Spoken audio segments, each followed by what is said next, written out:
آج کل کوہستان سکینڈل کی خبریں زیر گردش ہیں. 40 ارب روپے کس کی جیب میں گئے, کون اس سے مستفید ہوا, اور اس سارے سکینڈل کے پیچھے کون تھا؟ عامر رضا میرے ساتھ موجود ہیں.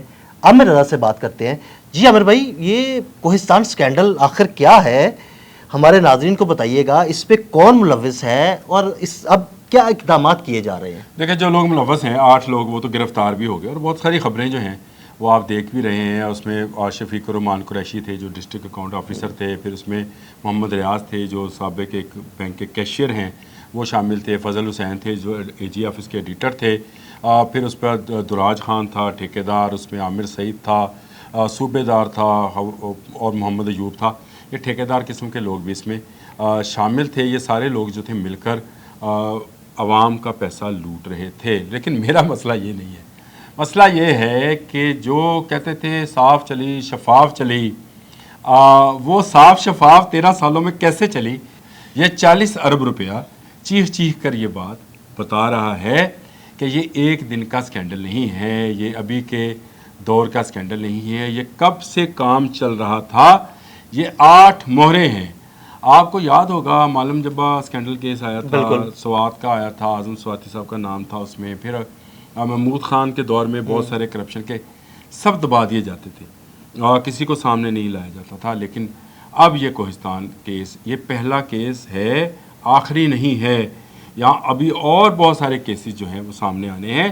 وہاں ملزمان پکڑے جا چکے ہیں, روپیہ ریکور کیا جا چکا ہے, 5 ارب روپیہ تو نقد لیا گیا ہے, 3 کلو سونا برآمد کیا گیا ہے, تقریباً 1 ارب روپے کی گاڑیاں, جن میں لگژری گاڑیاں, ساری گاڑیاں لیکزس ہیں جی.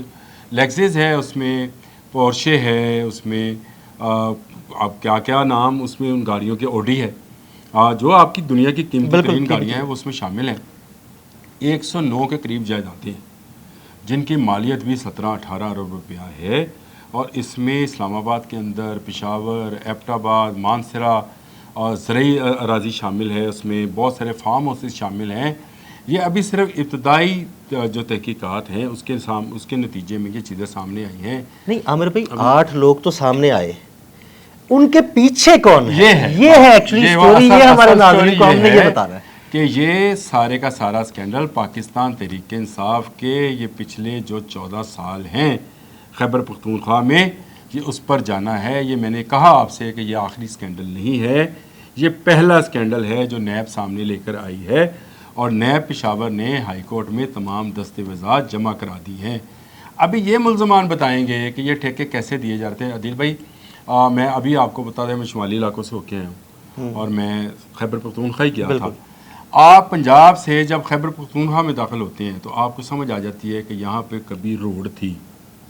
صحیح. یہ سارا ٹھیکیداری سسٹم, وہ سارا ٹھیکیداری نظام, یہ سارے کاغذات کیسے بنتے ہیں اور کیسے, یہ کوہستان تو ایک علاقہ ہے نا جی, ایک ضلع کے یہ بجٹ کا معاملہ تھا جس کو G10113 نمبر کے ساتھ اس کا چلتا تھا سلسلہ, اور اس میں جعلی ساری ٹریجری سے چیک بنائے جاتے تھے, اس کو کلیئر کرایا جاتا تھا. بہت سارے لوگ اس میں انوالو ہوں گے.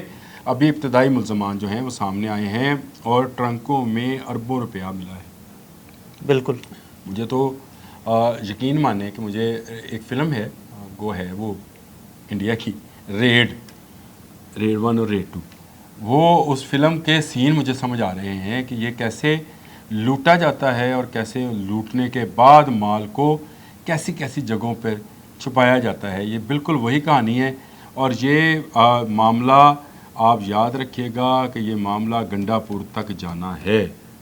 گنڈا پور کیونکہ گو اس معاملے میں, کوہستان والے معاملے میں شاید نہ ہوں, لیکن یہ آج سے معاملہ نہیں چلا ہوا. پچھلے 13-14 سال سے خیبر پختونخوا کے عوام کو دونوں ہاتھوں سے لوٹا جا رہا ہے. ٹھیکے منظور کرائے جاتے ہیں, جعلی ٹھیکے. آپ مجھے بتائیں, جو کیشیئر تھا جو کہ جس کا نام انہوں نے بتا بھی دیا ہے اس وقت, محمد ریاض سابق کیشیئر تھا, کئی ٹھیکے اس کے نام پر جاری ہوئے ہیں.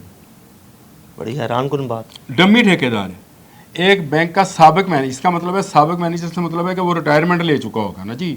تو یہ گنڈا پور کے دور میں تو نہیں ہوگا, یہ اس سے پچھلے دور میں ہوگا. کون ان کی انسپیکشنز کرتا رہا, کون اس کام کو دیکھتا رہا, کون ان کاموں کا رپورٹ تیار کرتا رہا اور اس کو کلیئر کرتا رہا. وہاں کے ضلعی انتظامیہ اس میں شامل ہوگی، وہاں کے انسپیکٹر شامل ہوں گے، انسپیکشن جو کرتے ہیں، بہت سارے محکمے شامل ہوتے ہیں۔ ایک ٹھیکہ دینے کے بعد اگر آپ جینون ٹھیکیدار ہیں تو آپ یقین مانیں آپ کو سرکاری ٹھیکے کے بعد آپ کو بھاگ جانا پڑے گا، کیونکہ رشوت دیے بغیر وہاں سے آپ کوئی 1 روپیہ بھی کلیئر نہیں کرا سکتے۔ بالکل۔ تو یہ 8 لوگ نہیں ہیں، یہ 800 لوگ نکلیں گے، اور یہ 40 ارب نہیں ہے، یہ 400 ارب نکلے گا۔ یہ بات آج آپ لکھ لیں۔ اگر نیب پشاور اور نیب جو ہمارے قومی ادارہ ہے مل کر کام کریں اور اس میں ایف آئی اے کو شامل کریں، اس میں اگر آپ کو کسی اور انٹیلیجنس ایجنسی کی ضرورت پڑتی ہے تو آپ اس کو بھی ساتھ شامل ضرور کریں۔ شامل کرنے کے بعد آپ بلا تفریق ایک آپریشن کر دیں اور تمام لوگوں کی منقولہ اور غیر منقولہ جائیدادوں کو جو ہے انسپیکٹ کر لیں، ان کو دیکھ لیں، ان کا آڈٹ کر لیں۔ کریں کیا، اس میں تو ایڈیٹر بھی شامل ہے، میں تو ایڈیٹر خود شامل ہے اس میں، لیکن چلیں آپ آڈٹ کرائیں غیر جانبدارانہ۔ آپ بالکل خیبر پختونخوا سے ایڈیٹر نہ لیں، آپ دوسرے صوبوں سے لیں، چاہے آپ بلوچستان سے لے لیں، سندھ سے لے لیں، پنجاب سے لے لیں، گلگت بلتستان سے لے لیں، خیبر پختونخوا کے لوگوں کو اس میں سے نکالیں اور اس کی انویسٹیگیشن کرائیں۔ میں آپ کو یقین دلاتا ہوں کہ یہ اتنا بڑا میگا اسکینڈل ہے جس پر اس وقت بہت سارے یوٹیوبرز جو ہیں خاموش ہیں۔ آپ نے کوئی عمران ریاض کی ویڈیو دیکھی ہے اس پر؟ بالکل۔ صدیق جان کی ویڈیو دیکھی ہو؟ آپ کسی ایک کا نام لیں، کسی ایک کی آپ نے کوئی ویڈیو اس سکینڈل پہ، کوہستان سکینڈل پہ، اور اگر یہ اسی طرح کا سکینڈل، یہ تو 40 ارب ہے، 40 کروڑ کا بھی کوئی سکینڈل نکل آتا پنجاب سے تو کیسے پکار ہونی تھی ایسے ہی۔ اور اس وقت ہمارے میڈیا کا یہ حال ہے، ہمارے سوشل میڈیا کا، کہ اس پر بیٹھے یوٹیوبرز اس بات پر توجہ نہیں دے رہے کہ یہ سکینڈل صرف 40 ارب کا نہیں ہے، اس میں بہت ساری گورنمنٹس اور بہت سارے گورنمنٹ کے پروردہ لوگ، بہت سارے کمشنر، ڈپٹی کمشنر، بہت سارے ادارے اس میں شامل ہوں گے۔ یہ 400 ارب کا کیس ہے، 40 ارب کا تو صرف آپ کے سامنے پہلا پردہ آیا ہے۔ یہ جو جس کو کہتے ہیں 3 ایکٹ ڈرامہ ہوتے ہیں نا، 3 ایکٹ ہوتے ہیں، اس کے پہلا پردہ اٹھایا جاتا ہے تو ایک سین آپ کو نظر آتا ہے، پھر دوسرا اور پھر تیسرا، یہ 2-3 پردے اٹھیں گے تو اڈیالہ تک اس کی بازگشت جائے گی۔ یاد رکھیے گا، اس کیس کے تانے بانے اڈیالہ تک جانے ہیں، کہاں کہاں کس کس کو کتنا پیسہ منی لانڈرنگ کے ذریعے دیا گیا وہ ابھی بتایا جائے گا۔ اور اس میں بہت سارے ایسے بڑے ہیروز اور بڑے بڑے نام جو خود کو پتہ نہیں کیا دیوتا سمجھتے تھے، ان کے نام سامنے آنے ہیں، کیونکہ یہ ان سب نے اکیلے نہیں کھایا ہے۔ یہ 8 لوگ جو ہیں، یہ 40 ارب کا سکینڈل ہے تو آپ کے خیال سے 5 ارب روپیہ فی کس نے کمایا ہوگا؟ نہیں، یہ 400 ارب کا سکینڈل ہے۔ یہ تو صرف کوہستان کا علاقہ ہے، ابھی تو پورا خیبر پختونخوا پڑا ہے، جہاں پر میں آپ کو بتا چکا ہوں کہ روڈ انفراسٹرکچر ہے ہی نہیں، سیوری سسٹم ہے ہی نہیں، بجلی کا نظام ہے ہی نہیں، وہاں کچھ نہیں ہے، غربت ہے۔ بیچارے آپ چلے جائیں، میں ابھی ناران کاغان سے ہو کے آیا ہوں، روڈ کے دونوں طرف عورتیں، بچے، مرد، بوڑھے، جوان سب مانگنے میں لگے ہوئے۔ آپ حیران ہوں گے کہ یار میں نے اتنے بھکاری پہلے زندگی میں کبھی نہیں دیکھے تھے۔ میں پہلے بھی جاتا رہتا ہوں شمالی علاقہ جات میں، جتنے اب ہیں تو یہ غریب، یہ کیسے غریب ہوئے اور یہ امیر کیسے امیر ہوئے، اس سارے کا نتارہ ہونا چاہیے۔ اور خدا را اس میں کوئی پولیٹیکل پریشر نہیں لینا چاہیے۔ گورنمنٹ آف پاکستان کو چاہیے کہ تمام اداروں کو اس میں انوالو کریں اور اس 400 ارب کی کرپشن کو سامنے لے کر آئیں۔ یہ 40 ارب صرف ایک فیز ہے، یہ باقی فیز اٹھیں گے تو آپ کو بہت سارا پیسہ نظر آئے گا۔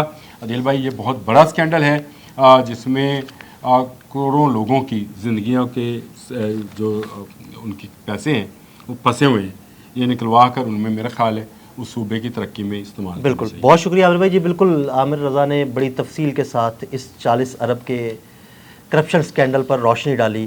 عدیل احمد اور عامر رضا کو اجازت دیجیے گا، اللہ حافظ۔